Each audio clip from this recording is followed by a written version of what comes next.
Hello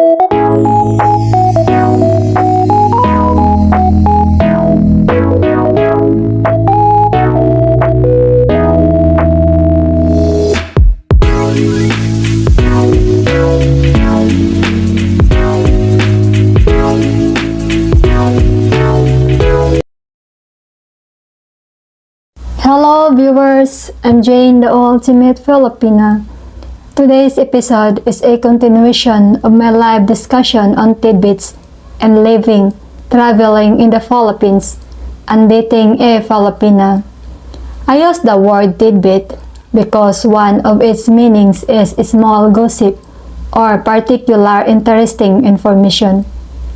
I'm adding the fact that some of the tidbits violation can upset a Filipina, although it's your normal state of being.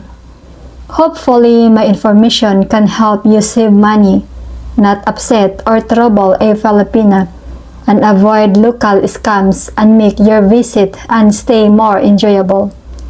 Let's get started. 1. Use your phone GPS to your destination and let taxi listen to it giving your directions. That way, the taxi will not take you the longest and more traffic way to destination to increase meter charge. 2. When getting in a taxi, make sure the meter is turned on. Never negotiate with a taxi. 3. Always use a Grab taxi. You know the fee in advance and it's paid for in advance. 4. When using Grab, always tracks the taxi movement.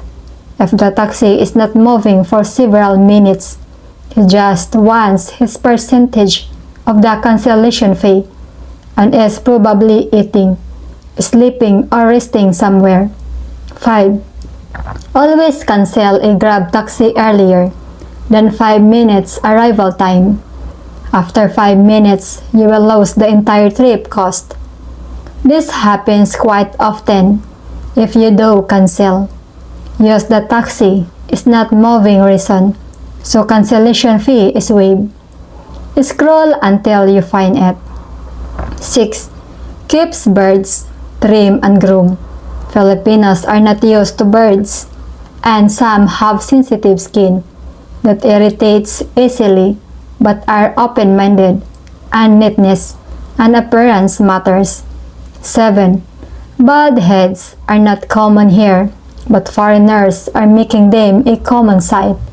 But Filipina prefer hair on the head, even if it's gray, because gray hair is considered wise and knowledgeable. So a shaved head that's fully shaved and clean is acceptable. 8. Muscles. Many foreigners work out and even in the 60s and beyond and have big biceps. Wearing shirts in public that highlights your muscles, although great in Western countries, are not so attractive here. Filipinos like to keep a low profile in public, being stared at because of muscles or extra large muscles on a foreigner. It's actually embarrassing to hear. Show muscles in the gym or in private, not public display with hair. Wear appropriate shirts. 9. Tattoos. Although younger Filipina are starting to do not like them, especially being displayed in public, as eyes are on hair as well. Wear clothes that don't display your tattoos, unless you are tattooed all over. Then she made the decision to be with you, and she should accept it. 10.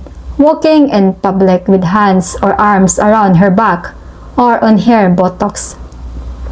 Learn the culture.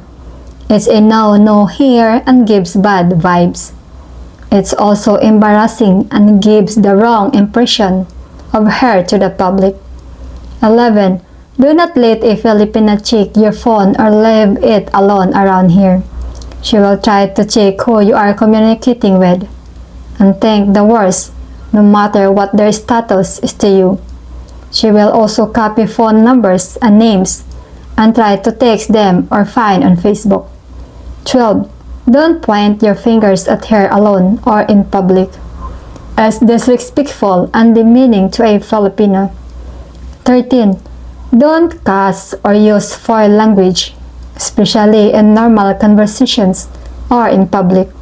Take such words out of your vocabulary when with a Filipino, unless during intimacy in the bedroom. You blurt out uncontrollable words. It's all fair under those circumstances. 14.